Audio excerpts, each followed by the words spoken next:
So before I get started, I want to ask you guys a question, actually. This is an experiment. It's a psychological experiment to see what kind of an audience you are. Now, I'm going to tell you some things about physics and about kind of the nanoscale world, why I think it's interesting, and my research. But I'm also going to tell you a little bit about physicists and scientists and where they come from. So, what I want to know from you guys is, which do you want to hear first?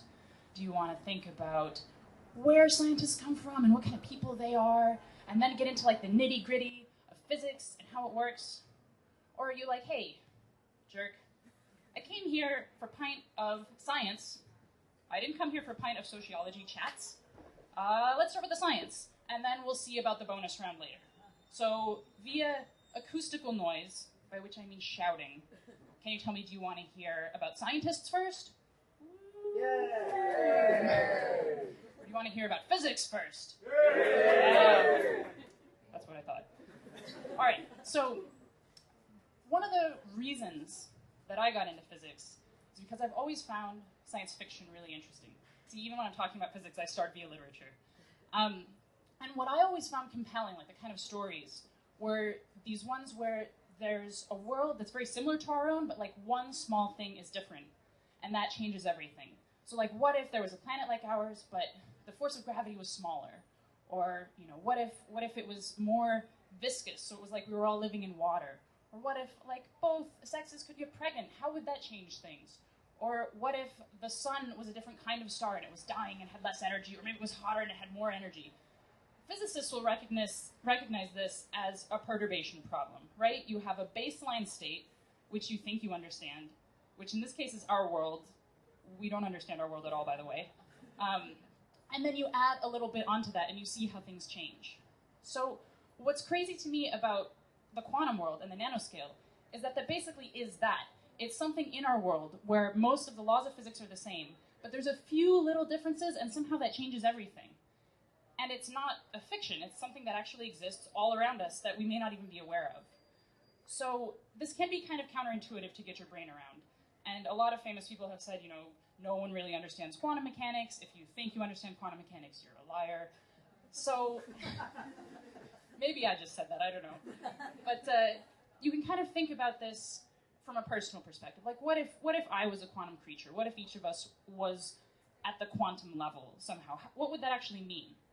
So the first thing that it means is that everything around you is quantized. So what is that? It's just that basically stuff can be broken down into discrete packets, and it can't be broken down any further, right? So you can think about it if you were waking up in the morning and the sun comes up, and instead of the sun sort of slowly rising and it gradually getting brighter and brighter and brighter over a continuum of states, there's just the sun is down, the sun is half up, the sun is up, like those light bulbs that have off, dim, and on, rather than a whole range. Or you could think about, your hair growing and your nails growing, just in steps, thump, thump, thump. Or your kid wouldn't be, 5 years, 323 days, 14 hours, however many minutes old. 5, 6. 5, 6. It's all quantized. Or even you can think about the way that sound is. So instead of having a continuum smear of notes, over an octave, you have do, re, mi, fa, sol, la, ti, do. That's quantization. And so that would be all around you. That would be an inexplicable or inextricable part of the way that you experience the world. But another thing that's weird about when things get down to the quantum scale is that you start to have everything as a wave. You start to see that basically everything has a wave nature. And so that means that you're not just a little packet, you're a little packet of waves. And a little packet of waves sort of in the electromagnetic fields around us and the gravitational field around us, everything is a wave. And we can actually see this at the macro scale. So this is an image that's from a very famous experiment, the double slit or the single slit experiment, where basically you pass light through a really narrow opening. And rather than the little, packets of light, which are called photons, going through directly and just hitting a screen right behind where they went through, they actually form this pattern of interference, like waves do. So, we think of waves as this sort of macro scale phenomenon of a bunch of things acting together, like waves in water or waves in a crowd of people. But at the quantum scale, everything is its own wave, which is really weird to think about, but there's a lot of sort of physical evidence for this. And one of the strange consequences of that is for each sort of individual quantum object, they have a position, but they're a little bit of a wave. So what does that mean about their size? Basically, there's a little bit of the wave that's coming out from them on either side. And so, like, if I am putting, well, I shouldn't put my foot on it. If I'm putting my hand on the seat, there would be, if I were a quantum object, like a small amount of overlap between sort of my wave and the wave of the seat. It's actually possible at the edges of things to be in the same place as something else as a quantum object, just a little bit. One of the consequences of this is something that's actually very technologically relevant, and you might have heard about if you were here yesterday, which is quantum tunneling. So it's this sort of idea that for quantum objects pushing up against something, there's actually some small chance that they can go through it. And this is how, for one thing, the transistors kind of in your mobile phones work. They have these very thin barriers, and they take advantage of quantum tunneling to form these switches that comprise a lot of the electronics that we all rely on. But that actually gets into the third really weird thing about if you or I were a quantum object, which is that rather than existing sort of in a fixed place with fixed properties, to some extent, you're probabilistic. And what I mean by that is, you're not just kind of in one place. It's very hard to pin down a quantum object, which is why it can sometimes pass through things. So if you think about it, if I'm standing up here, and one of you wants to be like, hey, Jessamyn, where are you? Like, what's going on? How could you communicate that to me? Like, you could yell it at me, right? You could use acoustic energy to convey a message to me. But what that is sort of pressure changes in the air. And so actually, as a quantum object, I would be very small as opposed to the way that I actually am. So it would kind of push me to one side. You wouldn't be able to just shout at me and without changing where I was. Or, you could come over, you kind of like punch me in the arm. That would also move me because I'd be very small. And you could be clever and you could say, oh, but what about light? I'm going to send light at you. It doesn't have any mass. But it has energy, so you're still giving me something and you're changing my state. So you can say with some probability where I am, what I'm doing, who I'm hanging out with, but you can't pin it down. You have to use these sort of probability distributions for quantum objects. And that's really different from the way that we experience things at the macro scale. Like, we're used to being able to say, this is here, it is moving this fast, this is how this thing is. And you just can't do that at the quantum scale. It's not possible. So those three things, the fact that at the quantum scale stuff is quantized, it's these discrete packets, that it has a wave nature, and that it's probabilistic, are these sort of three changes that might seem small. I mean, to some extent, we have a bit of that in how we experience the macro scale world, but they're actually huge changes. They totally change the way that physics works at the quantum scale. But it's not like a world from science fiction. It's something that underlies our world and is a part of the way that we experience things. And it's something that we can show at our scale and use in technological developments. And I find that really compelling and amazing. So that's kind of how I came to nanoscience and why I think it's really important, both from like technology, how do we help people perspective, and just basic physics and understanding the world around us. So what I initially started out doing in graduate school was studying nanocrystals. So what nanocrystals are, they're a type of nanomaterial that's basically like, instead of being trillions and trillions and trillions of atoms like me, or a single atom, like a single atom, they have hundreds of atoms. So this is a picture of some nanocrystals that are in solution, and you are probably noticing that they are all different colors. The thing that's cool about nanocrystals is they're small enough that you start to get quantum effects. So the size of the nanocrystal directly affects what wavelengths or colors of light they can absorb and emit. So you can see these vials, they're all sort of glowing different colors. They're being excited with a UV light source. And the ones on the left are blue, and so they're smaller. Like, they're absorbing a higher energy form of light than the ones on the right. And this is a purely quantum effect, but it's one that we can see at our scale. And there's a lot of cool sort of technological applications of nanocrystals. Like, as you might guess, they're great for light-emitting diodes. They're useful in solar cells. Like, you can pick out different colors of light from the sun and absorb them and use them electronically. They're actually already being used as sort of a filter to take light from very blue LEDs that feels kind of artificial and gross to us and turn it into nice yellow light that's closer to natural light. So nanocrystals are sort of one example of a nanoscale material that's really cool. But the one that I work on now at CRAN is a little bit different. It's nanowires. And so basically nanowires have a very small sort of quantum size in 2 dimensions, but in the third they're long, right? So charge carriers can pass along them, but not move sort of side to side. So you see some quantum effects, but you can also make like larger materials out of them. So what we do in my lab is we sort of spray these nanowires onto surfaces. And what we get then is this sort of network of nanoscale junctions. Because in between each pair of nanowires is a very small junction where you can have some sort of electrical activity and you start to see quantum effects. But then you can also pass charge through the material. So electronically, there's sort of a random network.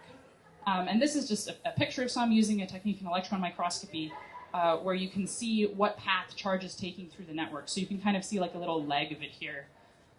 The reason why this is so interesting to my lab, it's got a lot of basic physics going on, which is pretty cool. But what it really gets down to is how our electronics are structured. So if you want to understand the computational capacity of your phone, you can start by just thinking about a switch. So a switch is either on or it's off. So like, you can look at the person next to you. You can make a nice face at them. Please do so. And you could either be, say, shaking their hand or not. Your hands are either clasped or they're not. I'm holding something in both hands, so I can't really demonstrate, but you get the idea. There are only 2 states. And that's kind of what we mean when we say like digital electronics. There's just 2 states, on and off. And amazingly, from that, you can build kind of a lot. You can do a lot of computation. Computers are much better at like raw mathematical computation than we are. They kind of put us to shame. But that's actually not how the original computer, your brain, works. Like in your brain, you do have these sort of connections between neurons, between the cells in your brain. Sorry, I know this is the physics room, but bear with me here. And those connections can be very weak. And then as you use them more, they can get stronger and stronger. So say that you're like learning to play the piano, and you're trying out different things, and every time you try something, sort of a pattern of connections in your brain is lighting up. You could do something that works really well, and so you practice it, and you keep doing it, and those connections get stronger and stronger. You could do something bad once, you try out that pattern, it doesn't go so well, and then the connections sort of degrade because you don't use them again. This is this idea that neurons that fire together wire together. And so that's kind of like if you're, again, looking at the person next to you. Have you just met them this evening? Have you known them for a while? Did you grow up with them? Did you come here with your parents? That would be awesome. But there's a whole like range of ways in which those 2 things can be connected. And that's kind of how your brain does computation. And that's how our networks of nanowires connect as well. They have these sort of quantum connections, but they can experience a range of levels of connection. And because there's this whole network here, there's lots of different paths for connection to go along. And so you can kind of build up learned behaviors.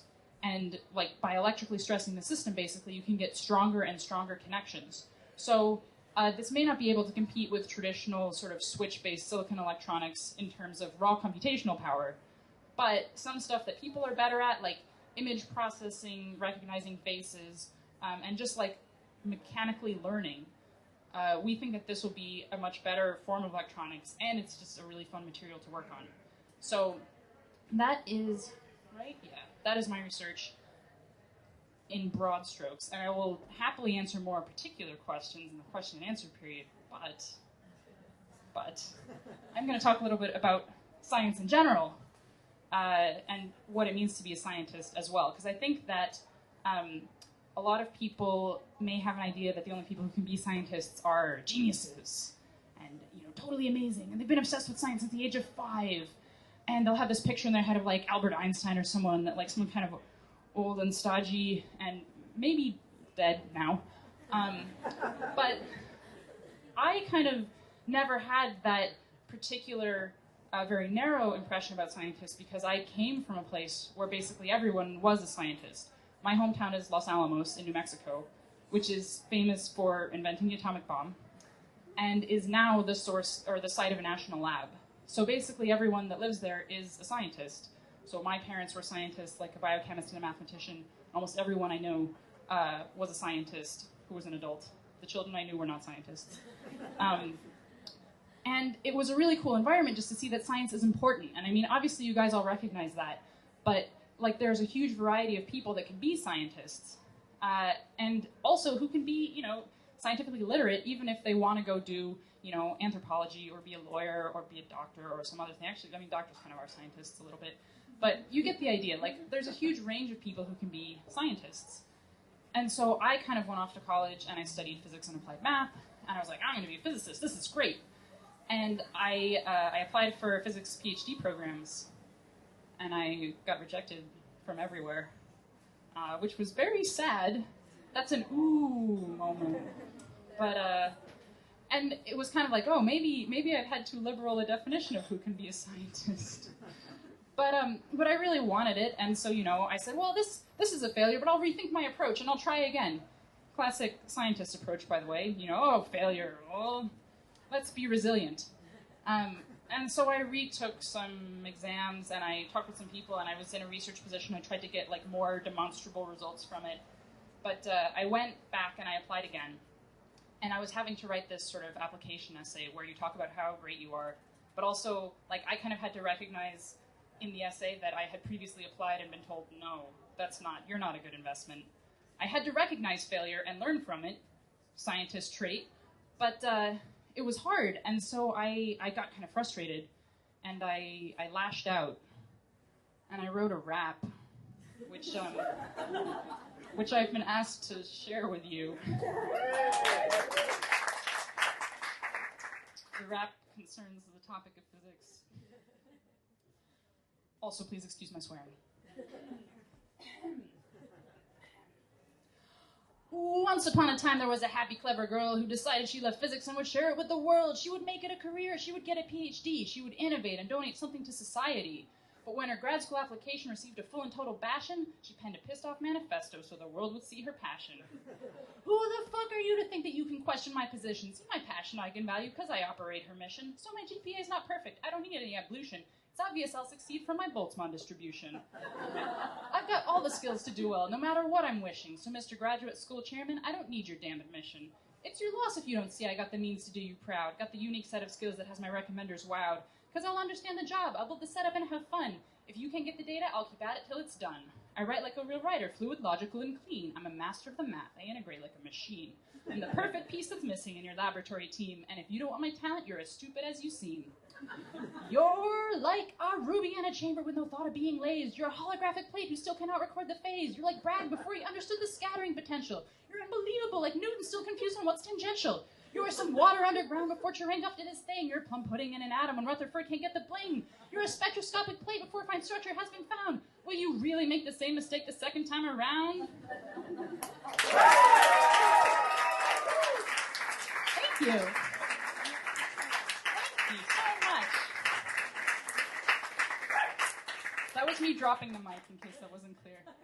So yeah, if you are ever finding yourself thinking, what sort of person could be a physicist? What are the things that physicists do? I hope you look back to this moment, and I hope you remember that rap. Thank you very much.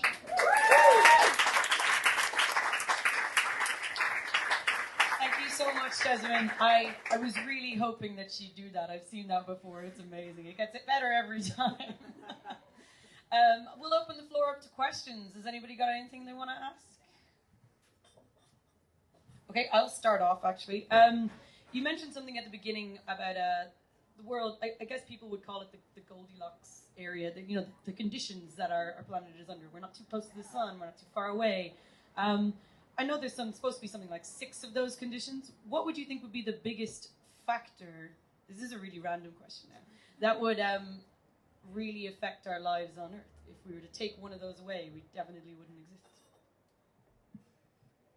I mean, this is not a very physicsy answer, but I would say, like, the properties of water seem to be extremely important for the existence of our life. Like, both the fact that water is polar, like it has sort of a charge moment to it. So, for example, that means like when it freezes, it sort of orients itself so that its positive side is facing one way and its negative side is facing another way. And the fact that water expands when it freezes means that in cold places, everything doesn't die. Like, have you ever thought about that? You know, a lake and the top freezes and it just stays up there and there's still stuff alive underneath it. And water, I mean, obviously we're like 80% water, but a lot of the things that are very specific to how water is as a solvent that don't apply to almost any other solvents are key to life, which is a little terrifying, but seems to have worked out well for us. Anyone have a question?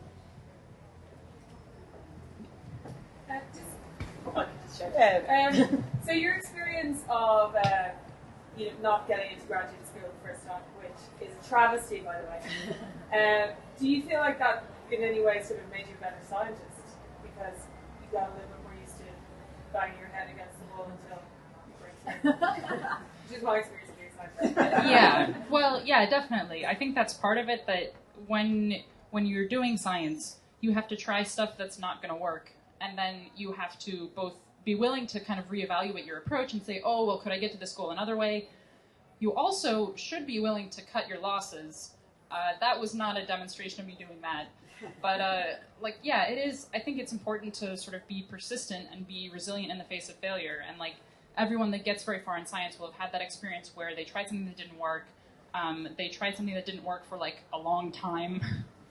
And they thought, am I just a failure? Do I not know how to do this? But that's kind of the scientific process. And I mean, incidentally, also a life process, trying stuff that doesn't work out, thinking critically about it and being like, well, was that the smartest approach to take to that? Do I still really want to do this? And then just kind of getting up and trying again. And that's so key for science. And, I would have preferred not to learn that by not getting into grad school, but it worked out fine, obviously. Jessamyn, what's the coolest thing you've seen in science in the last year? And then what do you think is the best thing about science, and what do you think is the worst thing about science? That's 3 questions. That's 3 questions. It's the coolest thing that I've seen in science in the last year. A research thing, or what? I don't know. Actually, one of the things that I find really cool is there's a lot of ongoing research on quantum effects in photosynthesis, which is, the process by which lights take energy from the sun and turn it into sugars that they can use to grow and to maintain cellular processes. And it's starting to seem like, to some extent, photosynthesis involves quantum entanglement and makes use of that, which I find really weird because, quantum entanglement, basically, when you have two, quantum scale objects whose properties are inextricably linked, it's a favorite thought experiment of physicists, but a lot of the experiments that we've done to demonstrate it involve supercooled systems and two isolated ions or atoms. And so I had kind of thought of it as well, surely this isn't something that you would see in nature or that would be used so extensively by nature. And it seems to actually be important in photosynthesis, which is kind of another key thing to life on this earth. So I found that very weird. What favorite thing about science? Well, resilient approaches to failure, basically. But also, I guess that, science is a lens for looking at the beauty in the world. And it's sort of a way of looking at stuff around you and understanding it. It's not the only way to understand the world, but it's a really interesting and compelling way. And I love, kind of looking at the sun and thinking about, the processes that are going on in it and thinking about everything that the photons go through on their way from it to me. Or thinking about how weird it is that even though me and the floor are mostly made up of empty space, I'm not falling through it. There's all these cool things that you learn about when you learn science. Whether you're... Doppler effect. But yeah, whether you're formally studying it, or whether you're just going to a pub to hear a little bit about it. There's so many interesting things that you learn. Least favorite thing about science? Sometimes science can be kind of elitist, or scientists, I should say, can be kind of elitist about other stuff, it doesn't matter as much. Obviously, anyone who would be involved in an event like this would not be that way. It would be much better. But, there can be that kind of attitude in science sometimes. We're oh, you can only explain physics with math. I don't agree with that. I think math is important, and it's a very compelling and clear way to explain physics, but, if you can't explain physics using language, the traditional tool of explanation, then that's kind of a problem as well, I think. But, yeah, a beautiful tool. Anybody else have any questions? Yes? Would you recommend a book for people who haven't been involved in physics or a TV program? Could I? Physics for dummies. No, totally. Because I actually, on my blog, I have a post of my 10 recommended books. That was very recent. But let's see. So, like, Bill Bryson's History of Nearly Everything is a really nice one. Like, Richard Feynman was sort of a famous science communicator, and he has a bunch of popular books, but actually there's a graphic novel about him that's just called Feynman that is really fun and sort of has a lot of the more interesting stuff that he wrote about or said, and it's also kind of his life story, so it's like, it's a nice thing in general. I mean, like, TV-wise, the Cosmos reboot is pretty awesome. And, yeah, I'm trying to think, what are the other books that I've read recently that were like that? I think there's one that's called Quantum. It's by a British author, which is really nice. The Disappearing Spoon, right, Shane? Okay, yeah. He recommended that to me. That's a good one. Yeah, there's a ton of them. And actually, it's kind of a nice time to be reading popular science stuff because there are more and more authors putting out things that are good. Whereas I think in the past there were just a few sort of giants. There was like Sagan, Asimov, and now there's just this proliferation of really good popular science writers. And hopefully more things like Cosmos. What's your blog called? My blog is called Let's Talk About Science. It can be found at letstalkaboutscience.com or Let's Talk Sciblog if you're on Twitter. I can be found on Twitter as Ultra Jessamyn. This has been me plugging myself. Are there any more questions? Question actually, you mentioned about the quantum and the exchange. Have you heard about an Irish philosopher and a scientist called De Selby? Tell me more. De Selby wrote, and one of his theories was about the molecular exchange. So that every time, for example, you sit on, and you used the example of a policeman on a bicycle, so that over 40 years of riding a bicycle, your urban policeman became half bicycle, and the bicycle became half policeman. I haven't heard that. You need to read De Selby. De Selby. So his name is De Selby? So it's Flann O'Brien. I've read one of Flann O'Brien's books. Yeah, so I think that's actually one of the cool ideas, which maybe gets more into like philosophy and neuroscience, but you know, like what constitutes just you, and how many sort of atoms you exchange with the stuff around you, and what that means for what is you and what is not. I don't know. There's a lot of cool neuroscience tricks about how you can get someone to mentally think that their hand is in a fake hand that is being controlled by their actions. I know it's a physics room, but come on, guys.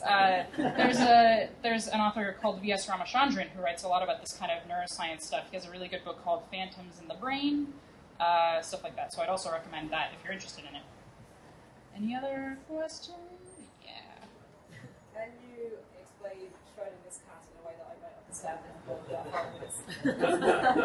I'm not some explanations. I understand it in 5 minutes and then don't understand it again. Well, you can get back to me about whether this worked or not. But so, yeah, the idea of Schrodinger's cat is that it's a cat in a box. The box contains a vial of basically a poison that is released if this radioactive atom inside the box decays, and you sort of close off everything. And so the atom, this kind of gets into like the probabilistic nature of things at the quantum scale. The atom can decay and emit like a little part of itself that'll break the vial and release the poison gas, killing the cat. Or it could not. And you don't actually know when that's going to happen. You can just say with some probability, well, within this period of time, it's like 50% likely to have happened or not. Or if you have a large amount of the material, within this amount of time, half of that material will have decayed and half of it won't. And that's the half-life of like a radioactive material. So the weird mental thing is, okay, I've got the cat in the box. This thing is in there that might or might not trigger the poison. I don't have any way of knowing when it'll happen. I just can say with some statistical certainty when it's likely to happen. So what about the cat? Like, what's the state of the cat? The cat is a macro-scale object, but it's affected by this quantum process that you can only explain using probability. So is the cat alive or dead? If I can say, oh, there's a 50% chance in this amount of time that the atom has decayed and the poison is released, logically I'm also saying there's a 50% chance that the cat is dead. And there's a 50% chance that the cat is alive. For the atom, we would say it's a superposition of those states. If we haven't measured it, if we haven't, opened the box to look, we don't know. What about the cat? Is the cat alive or is the cat dead? Is it in a superposition of states? It is a macro-scale object, so you would think it couldn't be. But it depends on this quantum process. So that's Schrodinger's cat. So we might leave it there for questions then. Thank you so much, Jessamyn. Thank you.